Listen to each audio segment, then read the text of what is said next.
Hello दोस्तों, कैसे हैं आप लोग। स्वागत है आपका पेगासस लर्निंग एकेडमी में। दोस्तों, आज हम आपके लिए लेकर आए हैं 14 फरवरी की जो शिफ्ट 2 थी, उसके जो 25 मैथ्स के क्वेश्चन थे वो हम आज आपके लिए लेकर आए हैं। क्योंकि अब एसएससी जीडी के पेपर बस एक महीना ही रह गया है, एक महीने से भी कम समय है। तो इस टाइम सबसे ज़्यादा ज़रूरी है कि आप ज़्यादा से ज़्यादा रिवीजन करें, और रिवीजन करने के लिए सबसे अच्छा जो साधन होता है वो होता है कि आप प्रीवियस ईयर क्वेश्चंस को ज़्यादा से ज़्यादा करें, ताकि आपको पता चल सके कि जीडी लेवल पर एसएससी किस तरह के क्वेश्चन पूछता है। तो चलिए टाइम ना वेस्ट करते हुए देखते हैं अपना पहला क्वेश्चन। हमारा पहला क्वेश्चन है कि कोई धन है 11,700 रुपये हो जाता है। कोई धन जो 11,700 रुपये है ये 16,848 रुपये हो जाता है 2 साल में कंपाउंड इंटरेस्ट पर। तो हमसे पूछा है कि कंपाउंड इंटरेस्ट की रेट क्या होगी अगर इंटरेस्ट जो है वो एनुअली कंपाउंड होता है। तो चलिए देखते हैं इसे किस तरह करेंगे। पहले हम देखते हैं हमारा इंटरेस्ट कितना आ रहा है। तो यहाँ से इंटरेस्ट जो आएगा ये आएगा 16,848 माइनस 11,700। तो ये यहाँ से, तो ये 5,148 रुपये का इंटरेस्ट आया है, और 5,148 रुपये कितने में आया, 2 सालों में 11,700 पर। तो देखते हैं कितना परसेंट बनता है इसका। तो ये 13 से 9 बार जाएगा, ये 13 से 3 बार, और यहाँ से फिर बचेगा 12, ये फिर 9 बार जाएगा, 13 से 117। अब यहाँ बचता है हमारा 7। तो ये हो जाएगा 13 से 6 बार जाएगा। अब देखते हैं 3 से जा रहा है, तो ये 3 से 3 बार, ये 1 3 और 2। अब ये 3 से नहीं जाएगा। तो अब देखते हैं कितना हो गया, इसकी जो वैल्यू आएगी वो कितनी आएगी। सॉरी, अब ये 3 से जाएगा 4, और फिर 4 यानी 44 बार।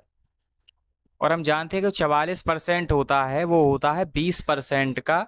2 सालों में जो चक्रवृद्धि ब्याज की दर बनती है वो 44% बनती है। चलिए फिर भी हम इसे निकाल के देख लेते हैं ताकि कोई कन्फ्यूजन ना हो। तो हम जानते हैं कि चक्रवृद्धि ब्याज जो हम निकालते हैं वो निकालते हैं सक्सेसिव इंक्रीज वाले फॉर्मूले से। तो वो होता है A plus B plus A B upon 100। तो ए और बी हमारा यहाँ अगर हम, क्योंकि 44% 20 से होता है तो हम एक बार चेक कर लेते हैं। तो ए भी हमारा बी होगा, और सॉरी 20 होगा, और बी भी 20 होगा। फिर 20 × 20/100, तो ये 40 प्लस ये 400, यानी यहाँ से 4 हो जाएगा 4, और ये हो गया 44%। यानी कि हमारी जो दर थी वो वार्षिक थी 20%। तो हमारा ऑप्शन ए हो गया राइट आंसर। चलिए अब देखते हैं अपना नेक्स्ट क्वेश्चन। अगला क्वेश्चन है, कोई धन 4,650 रुपये सिंपल इंटरेस्ट पर लिया जाता है, और अगर ब्याज की दर 7.5% पर एनम है तो 4 साल में इसकी ब्याज कितनी हो जाएगी। तो चलिए देखते हैं इसे। इसका फॉर्मूला तो हमें पता ही है, तो हम इसे सीधा सीधा करते हैं कि 4,650 रुपये मेरा पी है, रेट मुझे 7.5 दी है, और टाइम दिया है 4। 100 से डिवाइड कर देंगे इसे,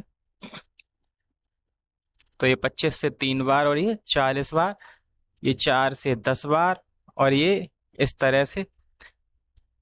तो ये यहाँ से आ जाएगा 1,395 रुपये, यानी 1,395 रुपये की हमें ब्याज मिलेगी 4 सालों में। चलिए देखते हैं अपना नेक्स्ट क्वेश्चन। तो नेक्स्ट क्वेश्चन हमारा कि पाइप सी है, ये किसी टैंक को 12 घंटे में भरता है। पाइप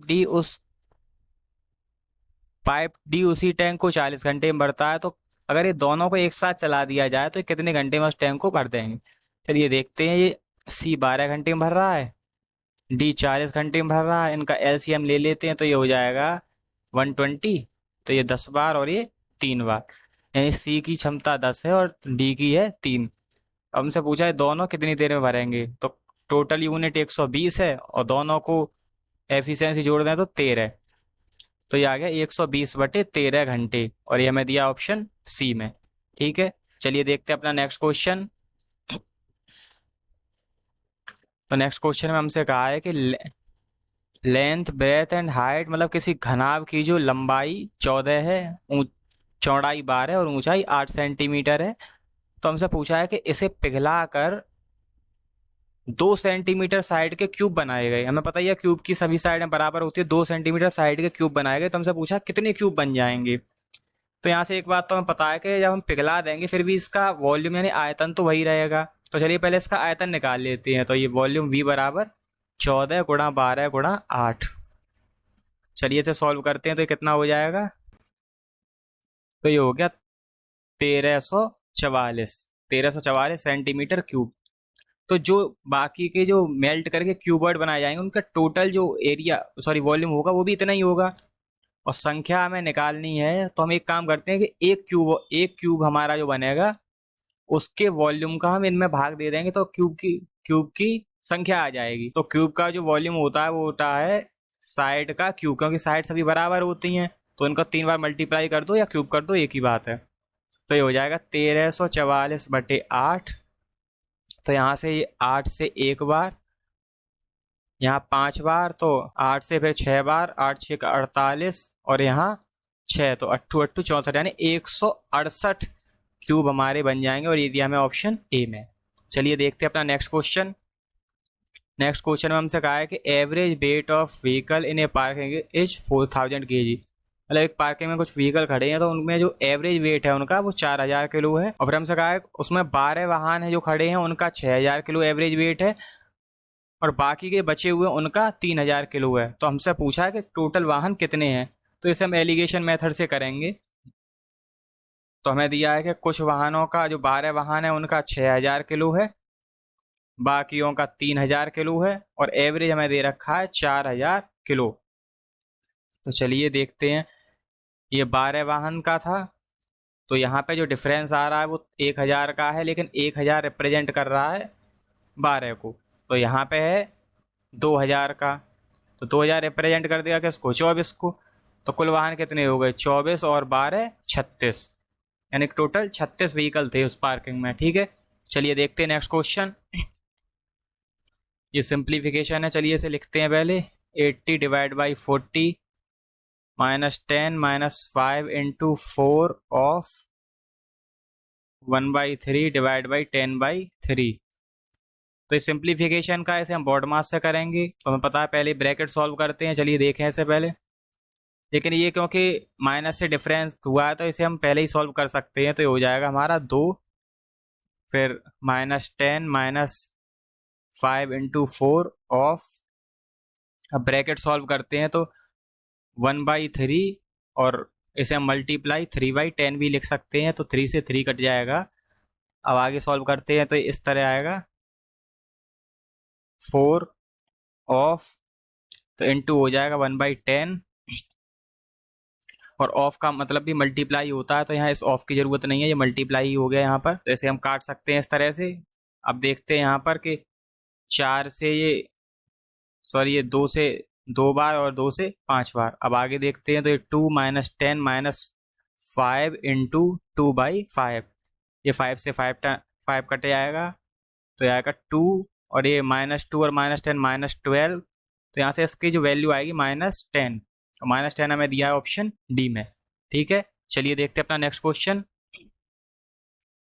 नेक्स्ट क्वेश्चन में हमसे कहा है कि 12 लड़कों का जो टोटल वजन है, सॉरी 12 लड़कों और लड़कियों का टोटल जो वजन है वो 1080 किलो है। और हमसे कहा है कि लड़कों का जो एवरेज वजन है, औसत वजन है वो 50 है, तो लड़कियों का औसत वजन हमें निकालना है। तो चलिए पहले हम देखते हैं, हम एक काम करते हैं, हम सभी का औसत वजन निकाल लेते हैं। तो जब सभी का कुल वजन 1080 है और संख्या 12 है तो यहाँ से आ गया 90, सभी का औसत वजन आ गया हमारा। तो यहाँ पर इस क्वेश्चन में नंबर ऑफ गर्ल्स जो है वो मिसिंग है, तो चलिए इसे बाद में करते हैं। देखते हैं नेक्स्ट क्वेश्चन। इस क्वेश्चन में हमसे कहा है the diagonal of A square, यानी किसी स्क्वायर का जो विकर्ण है वो 14 सेंटीमीटर है। और हमसे कहा है कि उस स्क्वायर का हमें डायगोनल बताना है जिसका एरिया इस वाले स्क्वायर यानी जिसका ये डायगोनल है इससे दुगना होगा। तो चलिए पहले देखते हैं इसकी साइड निकालते हैं। अगर डायगोनल स्क्वायर का जो होता है वो होता है a√2, तो ये 14 हो गया। ए यहाँ पर साइड होती है तो साइड इसकी हो जाएगी 14/√2 और अगर √2 से दोनों तरफ मल्टीप्लाई कर दें तो ये हो जाएगा 7√2। तो इसका जो एरिया आएगा यहाँ से वो आ जाएगा, तो इसका एरिया आएगा, तो ये पहले वाले का तो A1 लिखते हैं इसे 7√2 स्क्वायर, तो यहाँ से 49 इंटू 2 यानी 98। तो अब जो दूसरा हो जाएगा इसका एरिया दुगना है यानी A2 हो जाएगा यहाँ से 196 हो जाएगा। तो 196 196 वाले की साइड हो जाएगी, इस साइड एस बराबर यहाँ से हो जाएगी 14, क्योंकि 14 का स्क्वायर होता है, और इसका फिर डायगोनल हो जाएगा s√2, यानी 14√2। और ये हमें दिया ऑप्शन बी में। चलिए देखते हैं नेक्स्ट क्वेश्चन अपना। नेक्स्ट क्वेश्चन में हमें एक लाइन चार्ट दिया है, और ये लाइन चार्ट हमें किसी कंपनी द्वारा 7 डिफरेंट मंथ में M1 से M7 तक जो प्रोडक्शन हुआ है कारों का वो दिखाया है, और फिर हमसे पूछा है कि मंथ M4 में जो प्रोडक्शन हुआ है वो M2 का कितना था, मंथ M2 के प्रोडक्शन का कितना परसेंटेज था। चलिए देखते हैं M4 में कितना हुआ है। M4 में हुआ है 24, और M2 में हुआ था 32। तो हमसे पूछा है सीधा सीधा कि 24 जो है ये 32 का कितना प्रतिशत है। तो देखते हैं, ऐसे ये 12 से सॉरी 8 से 2 बार 8 से 3 बार जाएगा, और ये 4 बार, तो ये हो गया 300/4, और 300/4 होता है 66.66%, यानी ऑप्शन तीसरा जो हमारा है ये हमारा सही जवाब हो जाएगा। तो यहाँ से आएगा 75%, यानी हमारा जो दूसरा ऑप्शन है वो बिल्कुल सही जवाब हो जाएगा। चलिए देखते हैं नेक्स्ट क्वेश्चन। तो नेक्स्ट क्वेश्चन फिर से मैं सिंप्लीफिकेशन का दिया है, इसे लिख लेते हैं पहले। 88 - 44 डिवाइड बाई ये 22 × 4, और ये ऑफ 1/2 - 1/4 डिवाइड बाई 1/8, और ये बड़ा कोष्टक। तो इसे हम बॉडमास से सॉल्व करेंगे। चलिए देखते हैं फिर से बॉडमास से क्या होता है। पहले हम ब्रैकेट सॉल्व करते हैं। तो ये ब्रैकेट में हमें जो दिया है 22 × 4 ये 88 हो जाएगा। फिर ऑफ सही करते हैं। तो ऑफ के लिए पहले हमें ये वाला जो ब्रैकेट है ये सॉल्व करना पड़ेगा। इसे देखते हैं तो ये होगा 1/2 माइनस 1/4 × 8, 4 दूनी 8, तो 88 - 44 -88 गुणा ये 1/2 - 2, तो यहाँ से हो जाएगा 88 - 44 डिवाइड बाई 88 गुणा, और ये हो जाएगा यहाँ से -3/2। तो ये 88 माइनस ये ऑफ का चिन्ह है, तो पहले इसे हल करेंगे। तो डिवाइड बाई 88,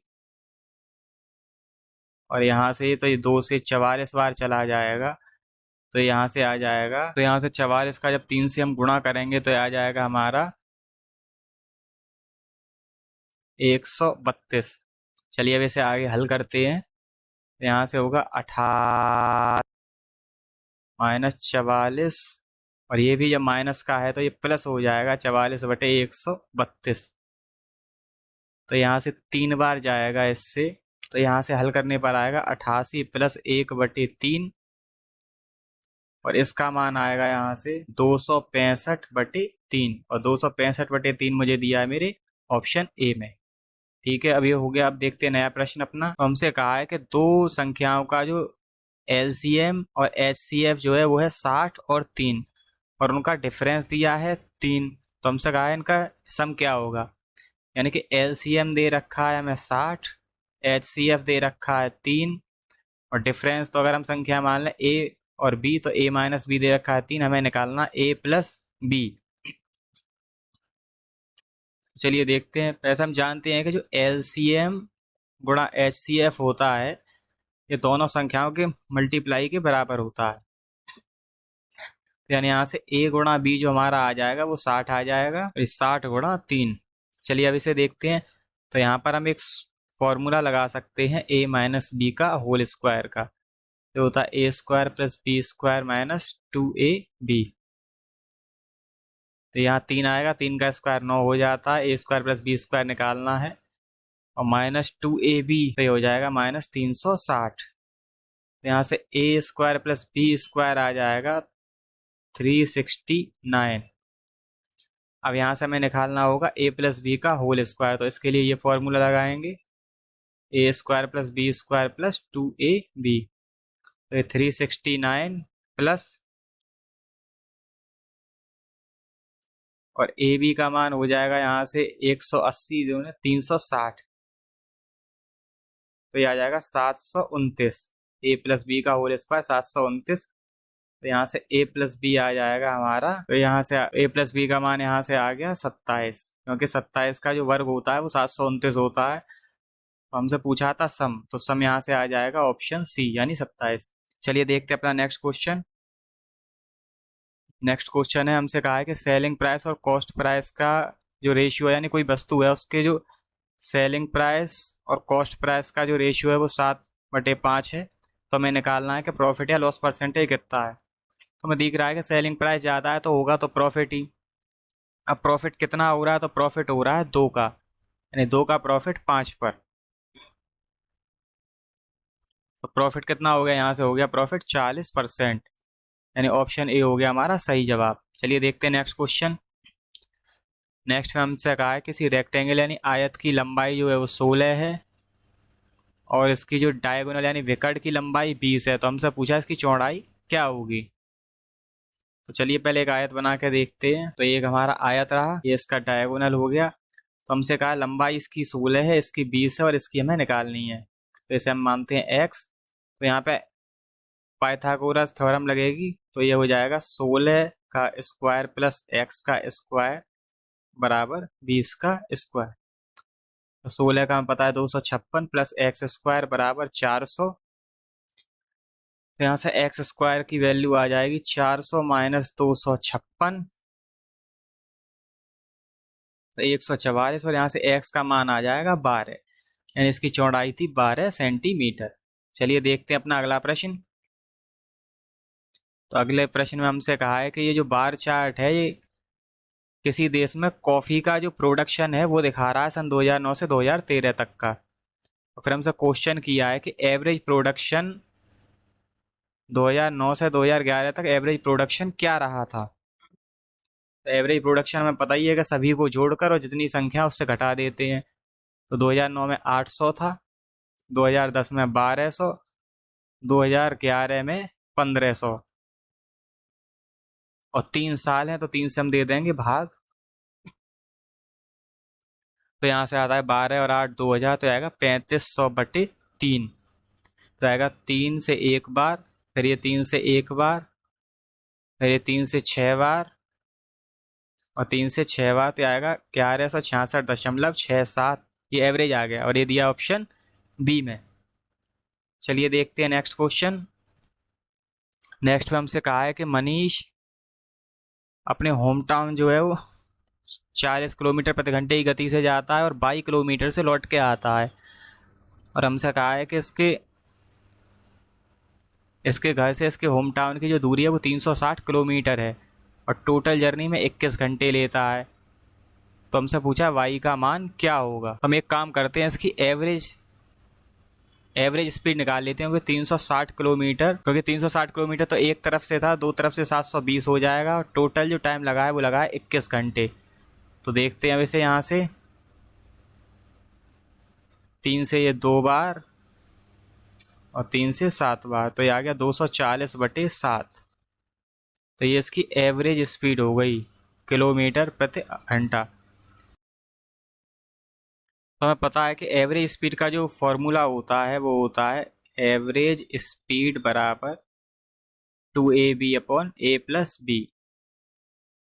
तो a होती है जाने वाली स्पीड, तो हमें 40 दी है, b होती है लौट के आने वाली है, y है। और तो फिर यहाँ से 40 + y और एवरेज स्पीड हमने निकाल लिया 240/7। चलिए आगे इसे आगे करते हैं। तो ये हुआ 240/7 बराबर 80y/40 + y। तो यहाँ से हो जाएगा, इसे देखते हैं करके, ये हो जाएगा 9600 + 240y बराबर ये हो जाएगा 8 सत्ते 56 यानी 560y। तो यहाँ से आएगा 320y बराबर 9600 और y बराबर यहाँ से आ जाएगा 30। तो उसकी जो y बराबर हो गया 30 किलोमीटर प्रति घंटा। चलिए देखते हैं अपना अगला प्रश्न। अगले के प्रश्न में हमसे कहा है कि P और Q किसी कार्य को 20 दिन में कंप्लीट कर लेते हैं। अगर P इस कार्य को 36 दिन में कर सकता है तो Q अकेला इस कार्य को कितने दिन में करेगा। यानी हमें दिया है कि P 36 दिन में करता है और P प्लस Q यानी ये दोनों मिलकर 20 दिन में करते हैं, तो Q कितने दिन में करेगा। तो एक काम करते हैं, एलसीएम ले लेते हैं। एलसीएम यहाँ से आ जाएगा 360, तो ये 10 टाइम्स और ये 18 बार, यानी P प्लस Q की जो क्षमता है वो 18 है और P की 10 है। तो Q की यहाँ से कितनी आ जाएगी, Q की आ जाएगी 18 में से जब हम 10 घटाएंगे तो Q की आ जाएगी 8, यानी Q एक दिन में 8 कार्य करेगा। तो हमसे पूछा Q कितने दिन में कर लेगा, तो टोटल वर्क है 360 और एक दिन में करता है 8, तो ये हो जाएगा 45 दिन में, यानी 45 दिन में Q पूरा कार्य कर देगा। ठीक है, चलिए अब देखते हैं अपना अगला प्रश्न। अगला प्रश्न हमसे ग्राफ वाला, ये फिर से वही ग्राफ है। इसमें एक कंट्री में जो 2009 से 2013 तक कॉफ़ी का प्रोडक्शन कितना हुआ है वो दर्शाया गया है ग्राफ में। फिर हमसे क्वेश्चन किया है कि 2011 के लिए जो प्रोडक्शन था वो कितना परसेंट था 2009 के प्रोडक्शन का। तो 2011 में प्रोडक्शन हमारा था 1500, यानी 1500 कितना प्रतिशत है 2009 के प्रोडक्शन का, यानी 2009 में था 800। तो देखते हैं कितना परसेंटेज है। ये 4 से 2 बार और ये 4 से 25 बार, तो यहाँ से हो जाएगा 15 गुणा 25 बटे 2, ये हो गया 375 बटे 2 और ये आ जाता है फिर यहाँ से 187.5%, यानी 187.5% था जो 2011 में प्रोडक्शन था। तो हमारा ऑप्शन सी हो गया राइट आंसर। तो चलिए अब देखते हैं अपना अगला क्वेश्चन। अगले क्वेश्चन में हमसे कहा है कि 4 नंबर हैं वो 2, 5, 3 और 8 के रेशियो में है और हमसे कहा है इन चारों का जो सम है, योग है, वो 432 है। तो हमसे पूछा है कि पहले और चौथे नंबर का सम क्या होगा। चलिए देखते हैं। अगर ये 4 नंबर हमें ये दिए तो मानते हैं पहला 2x है, दूसरा 5x है, तीसरा 3x और चौथा 8x, और इनका सम हो गया 432। तो यहाँ से हो गया 8 और 2 10, 15 और 3 18, यानी 18x इनका सम आ गया, क्योंकि क्वेश्चन में दे रखा है 432। तो यहाँ से x की मान निकालते हैं तो ये हो जाएगा 24, और हमसे पूछा पहले और चौथे का सम। तो पहला 2x और चौथा 8x है, तो ये हो गया 10x। 10x यानी 10 गुणा 24, तो ये हो गया 240, यानी हमारा ऑप्शन सी हो गया सही जवाब। ठीक है, अब देखते हैं अपना नेक्स्ट क्वेश्चन। तो नेक्स्ट क्वेश्चन में हमसे कहा है कि एक प्लेटफॉर्म की जो लेंथ है वो एक ट्रेन की लंबाई से डबल है, और फिर हमसे कहा है कि ट्रेन की जो स्पीड है वो 144 किलोमीटर प्रति घंटा है। ट्रेन प्लेटफॉर्म को 30 सेकंड में पार कर जाती है, तो प्लेटफॉर्म की लेंथ क्या होगी। चलिए तो पहले हम देखते हैं कि इसका जो फॉर्मूला होता है वो होता है स्पीड बराबर डिस्टेंस अपॉन टाइम। तो स्पीड हमें 144 दे दी है किलोमीटर प्रति घंटे में, तो इसे हम कर लेते हैं मीटर प्रति सेकंड में। तो इसके लिए 5/18 से मल्टीप्लाई डिस्टेंस हमें दी है कि प्लेटफॉर्म की ट्रेन से दुगनी है, तो ट्रेन की अगर हम डी मान लें तो प्लेटफॉर्म की 2D है, और जब ये इसे पार करेगी ट्रेन प्लेटफॉर्म को तो हमें दोनों डिस्टेंस जोड़नी पड़ेंगी, और समय 30 सेकंड। चलिए करते हैं इसे। ये 18 से 8 बार जाएगा, और फिर चलिए देखते हैं यहाँ से आ जाएगा 3D बराबर 8 पंजे 40, 4 तिया 12, 1 1200। तो यहाँ से डी की वैल्यू आ जाएगी 400, यानी उसकी जो डी ट्रेन की लंबाई है ये तो 400 मीटर और प्लेटफॉर्म की 2D दुगनी है इसकी, तो ये हो गई 800, यानी ऑप्शन बी हो गया हमारा सही जवाब। ठीक है, चलिए देखते हैं अपना अगला क्वेश्चन। तो अगले क्वेश्चन में हमसे कहा है कि जो एक कॉलोनी में बच्चों, औरतों और मैन यानी व्यक्तियों आदमी का जो रेशियो है वो 6:4:3 है, और हमसे कहा है कि कॉलोनी में कम से कम 200 मेंबर तो हैं ही, तो सब बच्चों की कम से कम संख्या क्या होगी। तो जब हमें ये रेशियो दे रखा है तो हम मान लेते हैं कि 6x 4x और 3x हैं, और कम से कम 200 मेंबर है तो हम 200 ही ले लेते हैं फिलहाल। ये 6 4 10 और 3 13, 13x बराबर 200। पर हमें पता है कि 200 जो है ये 13 से कंप्लीटली डिविजिबल नहीं होगा। 13 से कंप्लीट डिविजिबल क्या होता है 208, तो हम यहाँ 208 कर लेते हैं, क्योंकि 200 तो एटलीस्ट थी, उससे ज़्यादा भी हो सकती है, तो हमने मान लिया कि 200 से जो सबसे कम हम बढ़ा सकते हैं वो 208 है, 13 से डिवाइड होने के लिए। तो यहाँ से x की वैल्यू जो आ जाएगी वो आ जाएगी 16। हमसे पूछा है बच्चों की सबसे कम संख्या कितनी होगी, तो बच्चों की हमें रेशियो दिया था 6x, तो यानी 6x की वैल्यू यहाँ से निकालना, तो 16 गुणा 6, तो यह आ गया 96, यानी बच्चों की सबसे कम संख्या 96 तो होगी ही। ठीक है, चलिए देखते हैं अपना नेक्स्ट क्वेश्चन। नेक्स्ट क्वेश्चन में हमसे कहा है कि किसी आर्टिकल का मार्केट प्राइस 1200 यानी अंकित मूल्य, और वो इस पे 31% का ऑफर देता है डिस्काउंट, और फिर भी उसे 15% का प्रॉफिट हो रहा है। तो हमसे पूछा उसका कॉस्ट प्राइस क्या है। तो हम एक काम करते हैं, कॉस्ट प्राइस हम मान लेते हैं कि 100 रुपये है, 100 रुपये पे 15% प्रॉफिट हो रहा है इसे, तो यानी सेलिंग प्राइस हो गया 115। लेकिन फिर ये कह रहा है कि 115 है, ये तब है जब मार्केट प्राइस पर हमने डिस्काउंट दे रखा है, यानी 115, यानी सीपी का 115% जो है ये है मार्केट प्राइस के 31% का हमने डिस्काउंट दिया है, तो कितना हो गया, ये हो गया 69%, यानी 69% ऑफ एमपी बराबर हो गया 115% ऑफ सीपी। चलिए यहाँ से सीपी और एमपी का रेशियो निकालते हैं, तो ये आ गया 69/115, और हमें मार्केट प्राइस यहाँ दे रखा है 1200, और यहाँ हमारा 115, यानी 115 जो है ये रिप्रेजेंट कर रहा है किसे, 1200 को। तो हमसे कॉस्ट प्राइस पूछा है, तो कॉस्ट प्राइस है हमारा कितना है 69, तो यहाँ से 69 की वैल्यू हम निकालेंगे ऐसे, 1200/115 मल्टीप्लाई बाई 69। चलिए इसे 5 से डिवाइड करते हैं, तो ये 2 बार और ये 3 बार, और फिर यहाँ पर ये 2 बार, ये 4, 240, और 23 से चला जाएगा 3 बार। तो इसका जो कॉस्ट प्राइस आ गया वो आ गया 720 रुपये, यानी ऑप्शन डी हो गया हमारा राइट आंसर।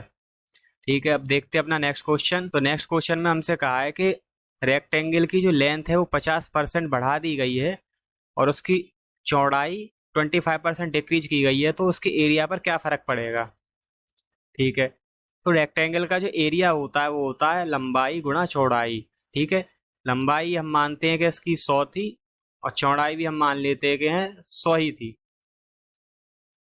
तो ये तो हो गया इसका पहले का एरिया, A1 ले लेते हैं। अब A2 क्या होगा, A2 होगा कि लंबाई तो हमने 50% बढ़ा दी, तो 150, और चौड़ाई 25% डिक्रीज कर दी, तो ये कितना हो गया, ये हो जाएगा 75। तो अब देखते हैं इसका मल्टीप्लाई करके कितना आएगा, तो इसका एरिया आ गया 11,250। तो हमें यहाँ दिख रहा है कि कितना बढ़ा है, ये बढ़ा है 1250 कितने पर, 10,000 पर, 10,000 पर बढ़ा है, परसेंटेज के लिए 100 से गुणा कर देंगे, तो ये आ गया 125/10, यानी हमें दिख रहा है कि 12.5% एरिया बढ़ा है। अब एक तरीका और है ऐसे करने का, वो ये है कि जब हमें दिख रहा है कि लंबाई 50% बढ़ी है, तो 50% प्लस, क्योंकि ये जो लंबाई बढ़ी है और फिर चौड़ाई घटी है, तो ये सक्सेसिवली हुआ है क्रमिक रूप से, तो इसमें हम सक्सेसिव वाला फॉर्मूला लगा सकते हैं, यानी लंबाई 50 प्लस हुई और जो हमारी चौड़ाई 25 घटी है, तो -25, और यहाँ प्लस होता है, लेकिन यहाँ जब प्लस माइनस है तो ये माइनस हो जाएगा, तो 50 गुणा 25/100, तो यहाँ से ये 2 बार चला जाएगा, यहाँ से कितना होगा 50 में से 25, तो 25 माइनस ये कितना हो गया 12.5, तो ये बचा 12.5, यानी इतना परसेंट का हमें लॉस हो गया, तो यहाँ से सीधा सीधा आ जाएगा। चलिए अब देखते हैं अपना अगला क्वेश्चन। अगला क्वेश्चन है कि किसी आर्टिकल का सेलिंग प्राइस 470 रुपये है, और कॉस्ट प्राइस, अच्छा दूसरे आर्टिकल का कॉस्ट प्राइस 470 है, एक का तो सेलिंग प्राइस है और दूसरे का कॉस्ट प्राइस, और फिर हमसे कहा है कि अगर पहले पे हमें 20% का लॉस होता है और दूसरे पर 20% का प्रॉफिट होता है, तो इनका ओवरऑल प्रॉफिट और लॉस क्या होगा। ठीक है, तो जैसा कि हमें दिया है कि पहले का सेलिंग प्राइस जो है ये 470 है, और 470 कब है, 470 ये तब है जब इस पर 20% लॉस है, यानी कि इसका जो, अगर हम कॉस्ट प्राइस 100 रुपये ले लें और सेलिंग प्राइस यहाँ से 20% लॉस पर 80 हो गया, तो 80 की वैल्यू जो दी है ये दी है हमें 470, और यहाँ से कॉस्ट प्राइस हमें निकालना, तो कॉस्ट प्राइस कितना हो गया, ये हो गया 470/80 गुणा 100, तो यहाँ से आ जाएगा 4 से 2 बार और 25 बार, तो ये 47 गुणा 25/2। तो ये पहले का आ गया क्या, पहले का कॉस्ट प्राइस। अब हमसे कहा कि दूसरे का कॉस्ट प्राइस 470 है और इस पर प्रॉफिट 120% है, तो इसका कॉस्ट प्राइस कितना है 470, और सेलिंग प्राइस 20% प्रॉफिट के साथ कितना होगा 470 का 120%। तो ये इससे ये कट जाएगा, तो अब इसे मल्टीप्लाई करके देखते हैं कितना हो रहा है। ये हो जाएगा 12 चौके 48, 12 सत्ते 84, यानी 564 रुपये। तो इसका जो है सेलिंग प्राइस 564 है।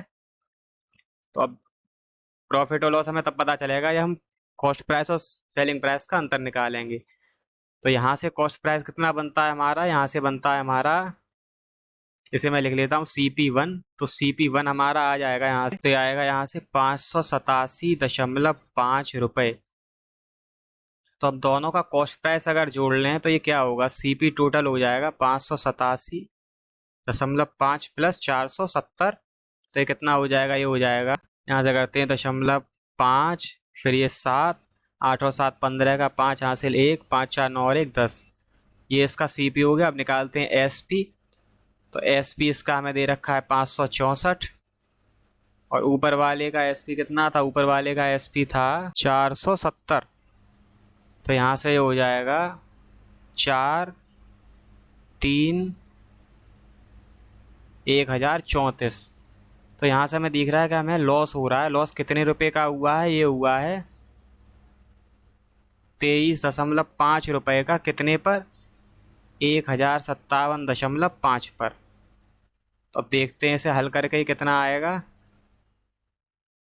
तो ये आ जाएगा 2.22%। तो इतना हमें लॉस हो गया, और ये हमें कहाँ दे रखा है, ये दे रखा है ऑप्शन ए में।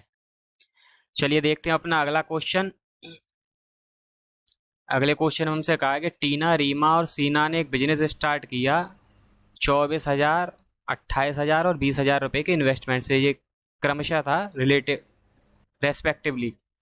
फिर हमसे कहा है कि टीना ने तो 8 महीने के लिए इन्वेस्ट किया, रीना ने 10 महीने के लिए और शीना ने 1 साल के लिए यानी 12 महीने, और टोटल प्रॉफिट दे रखा है 25,810। तो हमसे पूछा है टीना का शेयर कितना था। तो पता है कि जो प्रॉफिट होता है वो इन्वेस्टमेंट इनटू टाइम के डायरेक्टली प्रोपोर्शनल होता है। तो अब देखते हैं हमसे क्या कहा है। यहाँ टीना का इन्वेस्टमेंट अगर हम 24 ले लें और टाइम इसका है 8 महीने, रीना का इन्वेस्टमेंट 28 है और टाइम है 10 महीने, और शीना का इन्वेस्टमेंट 20 है और टाइम है 12 महीने, और टोटल यहाँ से आता है 25,810। तो चलिए इसे पहले डिवाइड करते हैं। अगर ये हो जाता है आपस में, तो यहाँ से 4 से 2 बार, ये 7 बार और ये 3 बार, फिर ये 2 से 5 बार, ये 10 बार, और ये इस तरह। तो अब यहाँ से आता है ये 24:35:30, और इसकी वैल्यू दी है 25,810। इसे हम सम कर लें, और हमसे पूछा है कि टीना का शेयर कितना था। तो इसको जब हम सम करेंगे तो ये आएगा 35 और 30, 65 और 24, 89, यानी 89 जो रेशियो है इसकी वैल्यू दी है 25,810। और टीना का शेयर हमसे पूछा है, तो टीना का था इसमें 24, तो 24 की वैल्यू हम निकाल लेते हैं। तो ये हो गया 25,810 बटे 89 गुणा 24। तो यहाँ पे इसे हल करने पर ये आएगा 6960, और 6960 हमें दिया ऑप्शन ए में, यानी इतना जो था टीना का शेयर था जो प्रॉफिट में। ठीक है, अब देखते हैं अपना नेक्स्ट क्वेश्चन। ये हमारा नेक्स्ट और लास्ट क्वेश्चन। हमसे पूछा है कि ये जो आंकड़े हैं इनकी मीडियन क्या है। तो मीडियन हमें पता है कि मीडियन निकालने के लिए पहले इन्हें असेंडिंग ऑर्डर में लिख लेते हैं फ्रीक्वेंसी के साथ। तो एक बार है, दो बार है, ये दो बार, फिर 3 2 बार है, 4 है नहीं, 5 एक बार है, 1 बार 6 है, और 2 बार 8 है, और मीडियन होता है इसमें बीच वाला अंक। तो यहाँ से कितने हैं ये टोटल, उनका बीच वाला जो होगा वो मीडियन हो जाएगा, और बीच वाला है यहाँ पर 3। ओके, इसके इस तरफ भी 4 अंक हैं और इस तरफ भी 4। तो इनका मीडियन यानी माध्यिका हो जाएगी 3। ठीक है, तो ये थे हमारे 25 क्वेश्चन मैथ्स के। उम्मीद है आपको समझ में आए होंगे। अगर हमारी वीडियो आपको पसंद आती है तो इसे लाइक करें, इस पर कमेंट करें और इसे शेयर करें अपने दोस्तों के साथ, और हमारे चैनल को सब्सक्राइब करके नोटिफिकेशन बेल वाला आइकन प्रेस कर दें ताकि ऐसी वीडियो आपको आगे भी मिलती रहे और आपकी कोई भी वीडियो ना छूटे। फिर से मिलेंगे किसी एक नए सेट के साथ। तब तक के लिए पढ़ते रहिए। धन्यवाद।